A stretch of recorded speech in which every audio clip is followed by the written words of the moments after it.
আল্লাহ তাবারাক ওয়া তাআলা বলছেন শুনুন, আর রিজালু কাওয়ামুনা আলান নিসা, আপনাকে আল্লাহ সুবহানাহু ওয়া তাআলা পুরুষকে বাদ সৃষ্টি করেছেন, তারপরেও আপনার স্ত্রী আপনার কথা পারওয়া করে চলে না, আপনার কথা মেনে চলে না, আপনাকে সম্মান দিয়ে চলে না, আপনাকে ভ্যালু দিয়ে চলে না, আপনার কথা মতো চলতে পারে না।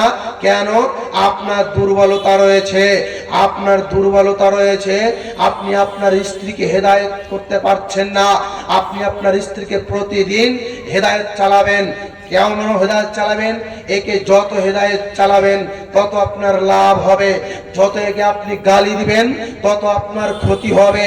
যত একে আপনি হেদায়েত করবেন তত আপনার লাভ হবে। যত একে আপনি গালি দিবেন তত আপনার ক্ষতি হবে। চলুন, ক্ষতি আপনার কি করে হলে? আপনি আপনার স্ত্রীকে ভুল করে গালি দিবেন না, যে পাপা ভুল করে বলবেন না।